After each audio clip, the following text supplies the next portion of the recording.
오늘 하나님께서 우리에게 주시는 말씀은 출애굽기 20장 12절 말씀입니다. 출애굽기 20장 12절 말씀 한 구절 한 목소리로 함께 봉독하시겠습니다. 내 부모를 공경하라. 그리하면 내 하나님 여호와가 내게 준 땅에서 내 생명이 길리라. 아멘. 오늘 설교는 십계명의 제5계명에 대한 말씀입니다. 혹여나 이 자리에 계신 분들 가운데 부모님이 다 돌아가셔서 오늘 설교는 나와 무관한 주제네 라고 귀를 닫으려고 준비하지 마십시오. 효도는 자녀들의 유익을 위해서도 가르쳐야 하는 것이기 때문입니다. 또한 주변에 부모와 혹은 시부모님들과 어느 정도 관계 어려움을 겪어보지 않은 사람은 없기 때문에 그 같은 것들을 상식적인 조언이 아니라 영적인 차원에서 어떻게 조언할 수 있을까 하는 부분들은 사실은 굉장히 실용적인 말씀이라고 할 수 있습니다. 교회사 전체에서 가장 귀중한 신앙의 표준이라고 할 수 있는 것이 웨스트민스터 소요리 문답입니다. 이 웨스트민스터 소요리 문답 64번째 질문과 대답이 이러합니다. 제5계명이 명령하는 것은 무엇인가?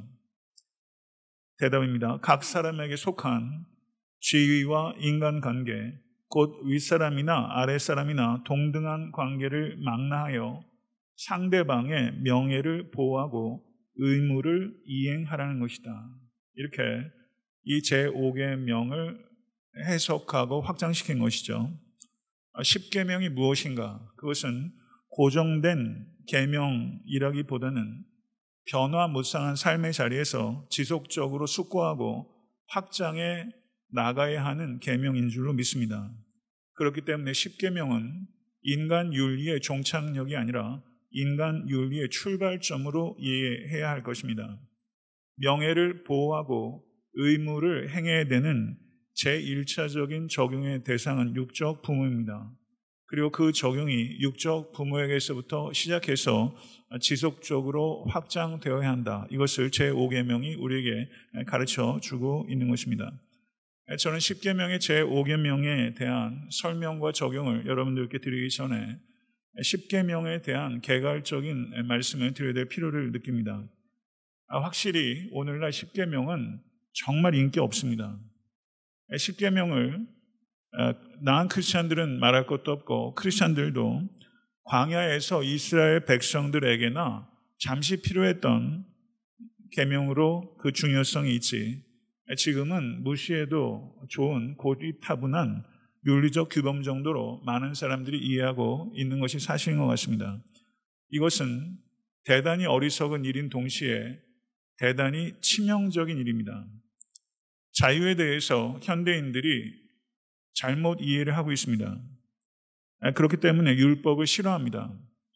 율법을 싫어하는 주된 이유는 두 가지가 있습니다. 그것은 인간은 죄된 존재이기 때문이고 두 번째는 율법에 대한 무지 때문에 율법을 싫어합니다. 우리 그리스도인들은 복음을 믿음으로 말미암아 구원을 얻은 사람들입니다. 그리고 성령을 의지해서 율법을 지킴으로 구원 얻은 하나님의 자녀라는 것을 입증하는 것입니다. 그렇기 때문에 복음과 율법은 적대적인 관계가 아니라 동반 관계라는 것을 기억하실 수 있게 되길 바랍니다. 율법을 사랑하지 않는 것은 곧 예수님을 사랑하지 않는 것과 같은 것입니다. 율법의 요약이 10계명이고 하나님을 사랑하고 내 이웃을 내 몸과 같이 사랑하러 하신 예수 그리스도의 가르침은 10계명의 요약입니다. 하나님께서는 출애굽을 통하여 이스라엘 백성들을 바로로부터 해방시키셨고 10계명을 통하여 이스라엘 백성들을 욕망으로부터 해방시키신 것입니다.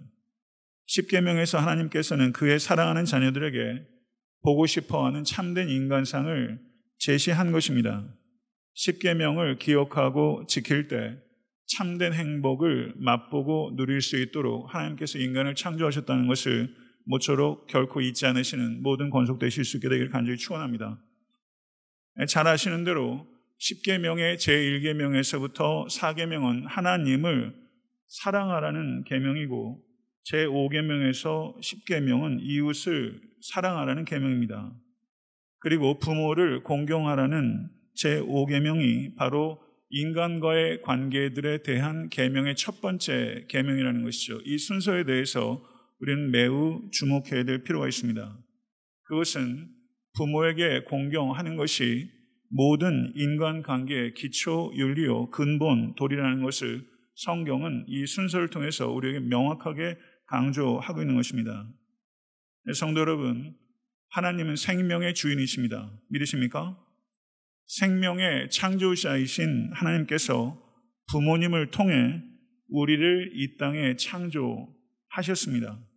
따라서 부모님은 하나님의 창조 사역의 동역자라는 것입니다. 그렇기 때문에 하나님께서는 하나님의 영광의 일부를 부모와 공유하시고 그리고 부모에게 순종하는 것을 지극히 높으신 하나님께 영광을 돌리는 것의 일부로 여기시겠다고 말씀하신 것입니다.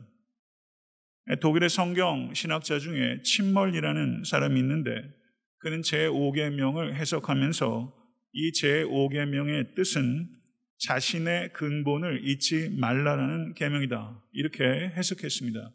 자신의 근본을 잊지 말라는 계명이다. 부모의 존재는 여러분과 저의 생명이, 인간의 생명이 선물이라는 것을 깨닫게 해주는 것입니다. 스탠리 하우스라는 매우 주목할 만한 윤리학자가 있습니다. 이 사람이 그의 책에 이렇게 적고 있습니다. 우리의 배꼽은 우리의 모든 소유와 전 존재가 선물이라는 것을 끊임없이 상기시키는 것입니다. 이렇게 말했어요. 우리의 배꼽은 우리의 소유와 전 존재가 선물이라는 것을 끊임없이 상기시킨다. 한번 자기 배꼽 한번 만져보세요. 그리고 이렇게 한번 말해보시기 바랍니다. 지금 배꼽을 만지는 사람은 참 순종하는 분입니다. 자, 한번 따라해보세요. 너의 생명은 선물이다. 경거망동하지 말거라. 그렇죠? 배꼽이 우리가 어디에서부터 왔는지 상기시키는 거기 때문에 우리의 생명이 선물이다. 경거망동하지 말아야 한다는 것이죠. 세상 사람들은 기독교에 대해서 오해를 많이 하고 있습니다. 그 중에 하나가 기독교가 이 효에 대해서 소홀히 한다 이렇게 생각하고 있습니다. 결코 그렇지 않습니다. 출애굽기 21장 15절을 보게 되면 자기 아버지나 어머니를 치는 자는 반드시 죽일지니라. 출애굽기 21장 17절을 보게 되면 그 아비나 어미를 저주하는 자는 반드시 죽일지니라. 신명기 27장 16절을 보게 되면 그 부모를 경홀히 여기는 자는 저주를 받을 것이라 할 것이요 모든 백성은 아멘 할지니라. 잠언 30장 17절은 아비를 조롱하며 어미 순종하기를 싫어하는 자의 눈은 골짜기에 까마귀에게 쪼이고 독수리 새끼에게 먹히리라. 어마어마한 무서운 징벌을 이야기하고 있습니다. 부모를 구타하고 부모를 저주하고 부모를 멸시하고 부모를 착취하고 부모를 억압하고 부모를 내쫓는 모든 행위들이 구약 성경에 매우 자세하게 열거되어 있습니다. 그리고 한결같이 강조하는 바는 부모를 향한 가벼운 죄라도 하나님께서는 무겁게 징벌하신다. 이것이 구약 성경이 우리에게 강조하고 있는 바죠. 신약 성경도 예외가 아닙니다. 신약 성경도 효에 대해서 매우 중요하게 강조합니다. 비방하는 자요, 하나님의 미워하시는 자요, 능욕하는 자요, 교만한 자요, 자랑하는 자요, 악을 도모하는 자요, 부모를 거역하는 자요. 로마서 1장 30절 말씀입니다. 이 말씀은 불효를 이방인의 대표적인 악행으로 기록하고 있는 것입니다.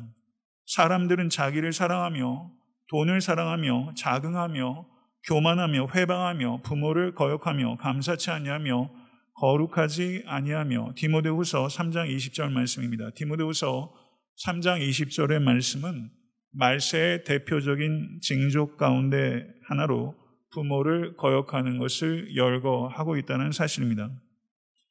저는 특별히 소년 예수님의 효도를 언급하고 있는 누가복음 2장의 말씀이 매우 흥미롭습니다. 누가복음 2장 40절에서 52절은 성경 전체에서 예수님의 유년기를 기록하고 있는 매우 독보적이고 독특한 유일한 기록입니다. 그 중에서 누가복음 2장 49절을 보게 되면 소년 예수께서 근심하며 자신의 어디에 있는지를 수소문하고 찾았던 부모들에게 소년 예수, 12살의 소년 예수가 하는 말을 기록하고 있습니다.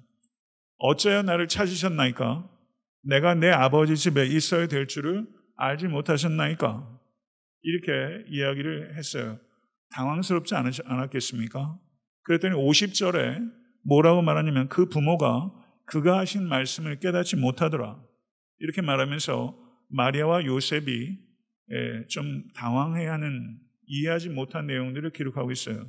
그렇다면 이 소년 예수가 한 이 말씀의 뜻은 무엇일까요? 이 말씀의 요지는 이것입니다. 경청하십시오. 예수께서는 말씀하시기를 자신과 하늘에 계신 아버지 하나님과의 관계와 그 하나님께서 주신 소명이 이 땅의 모든 자연적인 가족 관계와 의무보다 초월하는 것입니다. 이것을 소년 예수께서 마리아와 요셉에게 분명하게 언급한 것입니다. 자신과 하늘의 하나님과의 관계, 그리고 그분께서 주신 소명이 모든 자연적 관계와 그 의무보다 초월하는 것이다. 이것을 예수께서 분명하게 언급하신 것이죠. 그런데 제가 이 말씀이 흥미롭다고 하는 이유는 51절의 말씀을 보게 되면 누가복음 2장 51절입니다. 거기에 이렇게 언급하고 있습니다. 다 같이 한번 읽어볼까요? 예수께서 함께 내려가사 나사렛에 이르러 순종하여 받으시더라.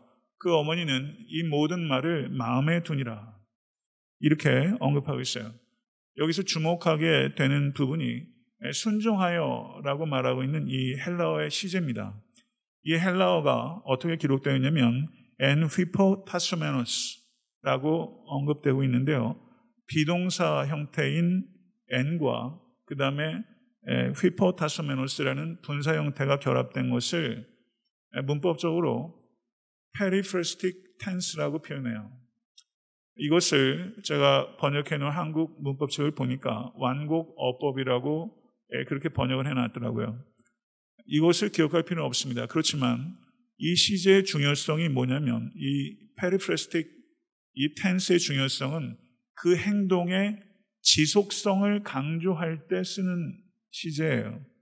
그러니까 지금 매우 당혹스럽게 부모에게 말씀드렸던 이 소년 예수가 마을로 돌아가서 지속적으로 그 마리아와 요셉에게 순종하였다. 이것을 누가는 분명하게 강조하기 위해서 이 periphrastic tense를 사용했다는 것이죠. 예수님께서는 하늘의 아버지와의 관계와 그분께서 주신 소명, 그리고 그분에 대한 충성이 무엇보다 우선한다는 것을 분명하게 밝히셨지만 그럼에도 불구하고 이 땅의 부모님께 마땅히 드려야 되는 효성을 결코 소홀히 하지 않으셨다. 이것을 분명하게 강조하고 있는 것입니다. 하늘의 아버지께 드려야 되는 충성이 최우선이지만 예수께서는 이 땅의 아버지께 드려야 되는 효성에 대해서 한순간도 소홀히 여기지 않으셨다. 요한복음 19장 26절에서 27절을 보게 되면요. 예수께서 자기의 어머니와 사랑하시는 제자가 곁에 서 있는 것을 보시고 자기 어머니께 말씀하시되 여자여 보소서 아들이니이다 하시고 또 그 제자에게 이르시되 보라 내 어머니라 하신데 그때부터 그 제자가 자기 집에 모시니라. 예수님께서는 지금 온 세상의 구원이라는 엄청난 구속사적 사명을 감당하고 계시는데 그 어머니의 고통을 그 순간에서도 가볍게 대하시거나 잊어버리시는 분이 결코 아니셨다는 것입니다. 예수께서 지금 손과 발이 완전히 찢기시고 숨이 턱턱 막히는 그 순간에서도 예수께서 어머니의 필요를 챙기고 계시다는 것이죠. 저는 이러한 주님의 모습을 보면서 이 얼마나 인간적인가, 그리고 한편으로는 이 얼마나 신성한가, 이 두 가지를 동시에 느끼게 됐습니다. 어제도 이 말씀을 묵상하면서 이와 같은 주님을 어떻게 사랑하지 않고 배길 수 있으며 이런 주님을 어떻게 경외하지 않고 배길 수 있겠는가? 그 순간에서도 어머니에 대한 사랑과 어머니의 고통과 어머니의 피를 더 크게 느끼시고 보소서 아들이니이다, 내 어머니다 라고 말하면서 이 가상칠언 중에 이 한 말씀을 예수께서 힘을 다하여 사력을 다하여 그 십자가 위에서 이 말씀을 하신다는 것이죠. 그래서 아까 말씀드렸던 순종하더라, 지속적으로 순종하더라 라는 그 지속적인 순종이 예수 그리스도의 십자가에까지 연장되는 것을 우리는 보게 되는 것이죠. 성도 여러분, 참 아름답고 놀랍지 않을 수 없습니다. 저도 철학 전공을 했지만 세상에 많은 철학과 많은 종교들 있습니다. 효도를 강조하지 않는 철학들은 별로 없어요. 강조하죠. 특별히 유교, 굉장히 효에 대해서 강조합니다. 그러면 그들이 이야기하는 마땅한 바로서 자연법에서 얘기하는 효와 성경에서 얘기하는 효가 가지고 있는 공통점은 무엇이고, 그리고 구분되는 특징은 무엇인가 하는 것이죠. 이거를 우리가 분별해야 되는 것입니다. 성경은 부모와 자녀의 육적인 관계를 하늘의 아버지와 나라는 영적인 관계 속에서 바라보라는 것입니다. 그리스도인들이 부모에 대한 태도는 하늘에 계신 아버지이신 하나님에 대한 자기 자신의 태도를 반영하는 것입니다. 아멘. 이 말에 아멘 소리가 잘 나오세요. 저도 조심스러운데요. 그리스도인들이 부모에게 효도해야 되는 궁극적인 목적은 하나님께 순종하는 것이기 때문입니다. 불효가 죄인 이유는 부모께 1차적으로 죄가 되기 전에 하나님께 불순종하는 죄가 되기 때문에 죄인 것입니다.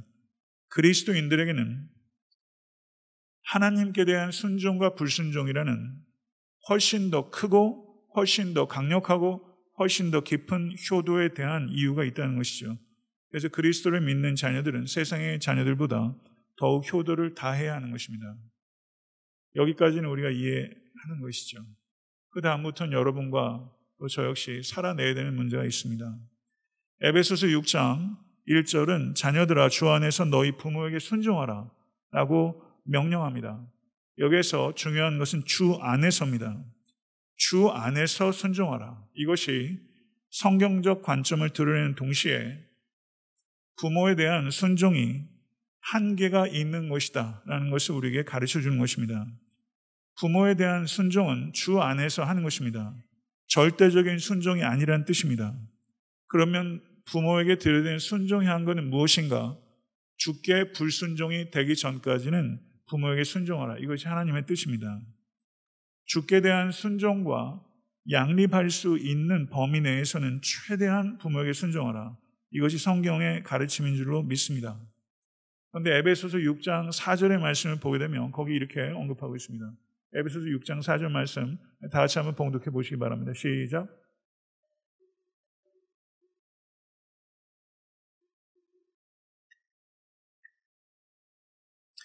여기에 말하면 부모가 자녀들을 노엽게 하지 말라. 이건 부모에게 주는 명령이에요. 그럼 우리가 좀 더 질문을 예리하게 해보면 노엽게 하는 부모에게 순종해야 하는가? 노엽게 하는 부모에게 순종해야 하는가? 순종해야 한다는 것입니다. 창세기의 유다는 노엽게 하는 부모를 어떻게 대해야 하는가에 대한 탁월한 성경적인 모범입니다. 창세기 44장 18절에서 34절을 보게 되면 베냐민을 풀어달라고 구명하는 유다의 간청이 길게 기록되어 있습니다. 그 유다의 간청이 그 간청 중에 유다가 아비란 말을 몇 번이나 하는지 한번 확인해 보세요. 14번이나 이야기합니다. 아비란 말을 14번이나 반복하고 있어요. 이전에 유다는 어떤 사람이었습니까? 요셉에 대한 편애 때문에 요셉을 팔아버리자고 주도했던 인물이 바로 유다였습니다. 그런데 야곱이 바뀌었습니까? 안 바뀌었습니까? 안 바뀌었습니다. 이 요셉에 대한 편애가 베냐민에 대한 편애로 그대로 전달됐고 오히려 더 악화됐습니다. 그런데 전혀 변화되지 않는 야곱의 베냐민에 대한 편애에 대해서 지금 유다는 뭐라고 말합니까? 내가 제신 종으로 잡히겠으니 베냐민을 풀어달라고 간청하며 아비를 14번이나 부르고 있는 것이죠. 그리고 44장 20절에 유다의 말이 기록되어 있습니다. 44장 20절입니다. 다시 한번 읽어보겠습니다. 우리가 내 주께 아뢰되 우리에게 아버지가 있으니 노인이요 또 그가 노년에 얻은 아들 청년이 있으니 그의 형은 죽고 그의 어머니가 남긴 것은 그뿐이므로 그의 아버지가 그를 사랑하나이다 하였더라. 그의 아버지가 그를 사랑하나이다. 이전에 야곱의 편애에 대해서 유다는 혐오했지만 지금 야곱의 편애에 대해서 유다는 수용할 뿐만 아니라 그런 베냐민을 반드시 데리고 가야 되기 때문에 자비를 구하고 아버지로부터 더 사랑받는 베냐민을 위해서 아비로부터 덜 사랑받는 제가 희생하겠습니다. 이렇게 말하고 있는 것이죠. 전 너무 놀라운 것 같아요. 어떻게 이럴 수 있나?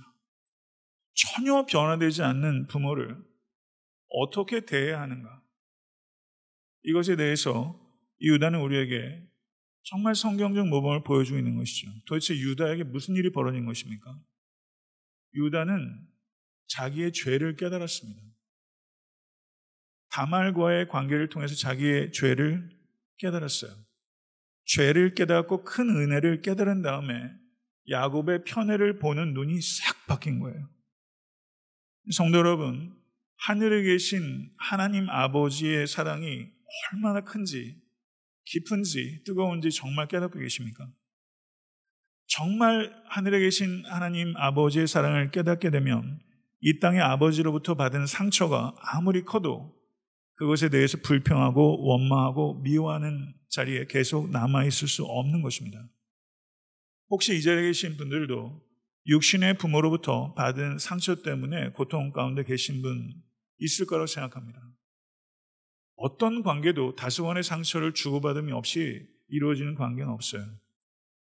육신의 부모가 준 상처와 아픔이 오히려 하늘에 계신 아버지의 사랑이 얼마나 온전하며 얼마나 크며 얼마나 신비하며 얼마나 아름다운지를 더 깨닫게 되는 방편이 될 수 있는 건 아닙니까?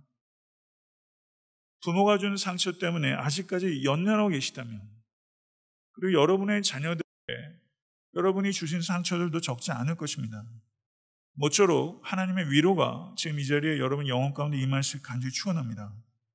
그리고 모쪼록 나를 구원하기 위해서 독생자에게 허락하신 십자가의 상처를 묵상하십시오. 십자가의 상처를 묵상하는 만큼 아버지로부터 어머니로부터 받은 내 상처 혹은 주변의 사람으로부터 받은 내 상처에 대한 원망과 미움이 그만큼 사라지게 될 것이고, 십자가의 상처를 여러분들이 정말 깨닫는 만큼 누군가가 나에게 주는 상처는 참 작은 것이 되는 것입니다. 그래서 부모에 대해서 어느 순간 유다만큼은 아니더라도 철이 들면서 애를 낳기 시작하면서 살면서 부모 노릇하기 어렵다는 걸 깨달으면서 부모에 대해서 어느 순간 용서가 되고 이해가 될 뿐만 아니라 부모가 너무나 사랑하는 마음을 갖게 되고 이미 이 세상을 떠난 부모에 대해서는 간절한 그리움을 갖게 되는 것이고, 그리고 세상 사람들로부터는 존경받지 못했다 할지라도 내 부모에 대한 존경이 어느 순간에 회복되는 것이죠. 저는 이와 같은 치유와 회복이 여러분의 가정 가운데 있을 수 있게 되기를 우리 주 예수 그리스도는 간절히 축원합니다. 내 부모를 공경하라 라는 이 계명이 제5계명인데요. 제4계명이 뭐였는지를 생각해 봐야 될 필요가 있어요. 성경의 말씀은 항상 이 순서를 염두에 둬야 되는 거예요. 제4계명이 무엇입니까? 안식일을 기억하여 거룩하게 지키라. 그리고 내 부모를 공경하라. 노인들은 인생의 안식년을 맞은 사람이에요. 안식일과 안식년에 노인들이 언급되고 있는 거예요. 그런데 일주일에 6일 일하고 7일째 일을 쉬어요. 평생 살아오시면서 60대까지 열심으로 일하고 70대에 안식하는 것과 어느 정도 일맥상통하는 거라고 저는 묵상해 봤어요. 공경하라는 히브리어가 카베드입니다. 이 단어의 뜻은 정신적인 존경과 물질적인 봉양, 이 둘 다를 의미하는 거예요. 요즘 신교코시를 보니까 많은 생각들을 하게 되더라고요. 부모들이 재산을 마지막까지 움켜쥐고 있지 않으면 자식들한테 험한 꼴을 보는 세상이에요. 정신적인 존경과 물질적인 봉양을 다하는 것이 카베드예요. 부모를 섬길 때 제일 중요한 것은 마음으로 사랑하고 존경하는 것입니다. 그런데 그 마음은 반드시 물질적인 봉양으로 표현되어야 된다는 거예요. 어른들이 제일 하기 싫어하는 말, 제 부모님들도 저에게 제일 하지 않으시는 말이 뭔가 이 세 가지인 것 같아요. 아프다. 두 번째, 외롭다. 세 번째, 용돈 좀 달라. 이 세 가지 말을 부모님들이 참 하기 싫어한대요. 정말 그런 것 같아요. 학원비는 아끼지 않으면서 부모님께 드리는 용돈에는 얼마나 인색합니까? 제가 아는 목사님이 예전에 저한테 그런 얘기 하셨어요. 자기에게 자녀가 둘이 있는데 하나님께 11조 드리라고 가르쳤을 뿐만 아니라 부모에게도 11조를 하라고 가르쳤대요. 그러니까 아이들이 교회에 11조, 그 두 아이들이 부모에게 11조를 드리는 거예요. 그거 괜찮네. 그 생각이 들더라고요. 차준희 박사라는 사람이 있습니다. 그분이 쓴 책 중에 교회 다니면서 10계명도 몰라? 이런 책이 있는데 거기에 하나님께 11조를 드리듯이 부모님께도 11조를 드리라고 권하고 있더라고요. 제가 그렇게 하고 있지는 않습니다. 가급적이면 불편하지 않게 해드리고 싶은 마음은 있지만 저도 11조 드리지 못해요. 그런데 제가 한번 어제 이 설교를 준비하면서 그런 생각을 했어요.